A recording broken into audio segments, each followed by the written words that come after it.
Brock Lesnar is a man of few words.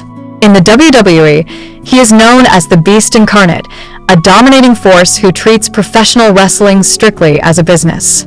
He clocks in, destroys his opponents, collects his paycheck, and goes back to his isolated farm. But behind the curtain, this strict, business-first mindset has led to some of the most explosive, unscripted backstage fights in wrestling history, yet has also built a small, fiercely loyal circle of friends.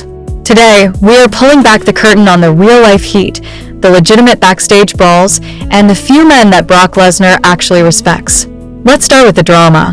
When you cross Brock Lesnar, the script goes out the window. Number 1. The Chris Jericho incident. At SummerSlam 2016, Lesnar faced Randy Orton. The planned finish was brutal. Lesnar was supposed to cut Orton's head open with his elbows, but the elbows were so stiff that Orton was left concussed in a massive pool of blood. Watching backstage, wrestling legend Chris Jericho was furious, thinking Lesnar had gone completely off script. When Lesnar walked through the curtain, Jericho got right in his face. Lesnar laughed and told Jericho to shut up or do something about it. The two got into a legitimate physical scuffle, slamming into walls until Vince McMahon himself had to pull them apart. Number 2. Dean Ambrose. Going into WrestleMania 32, fans were incredibly hyped for their no-holds-barred match, but it ended up falling completely flat. Why?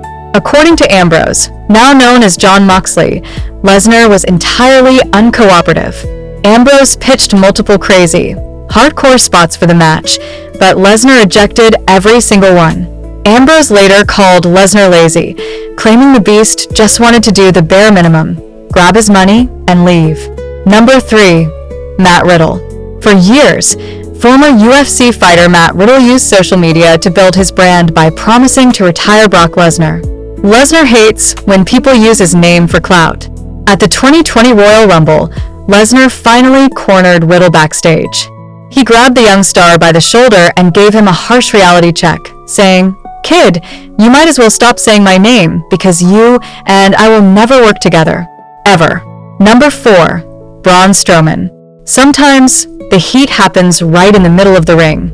At the 2018 Royal Rumble, Strowman made a sloppy mistake and hit Lesnar with a very real, very hard knee to the face. Lesnar didn't miss a beat. He instantly stood up and delivered a legitimate, bare-knuckle punch straight to the side of Strowman's head, visibly staggering the 300-pound giant. He then screamed at Strowman to slow down. It was a brutal, real-life receipt on live television. But Brock Lesnar isn't just a machine. If you earn his respect, you have his loyalty for life.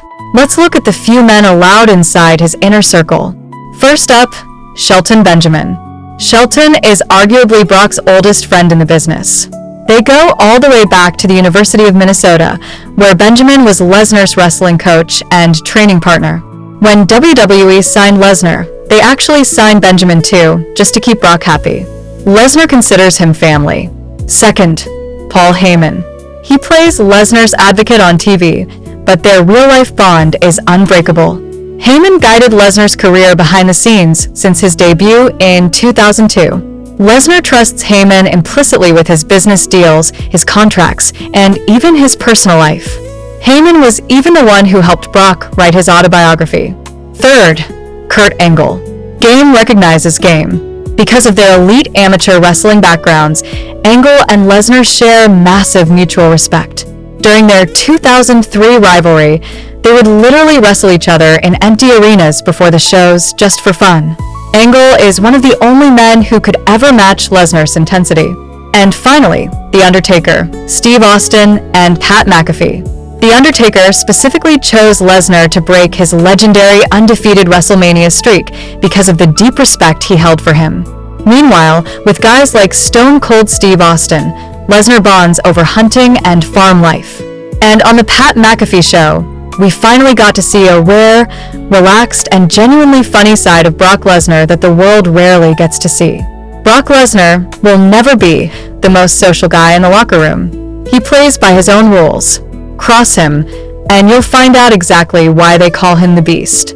But earn his respect, and you'll have one of the strongest allies in the wrestling world. What do you think about Brock Lesnar's real-life attitude? Let me know in the comments below. Don't forget to like this video, subscribe to the channel, and hit the bell icon for more untold wrestling stories. Thanks for watching, and I'll see you in the next one.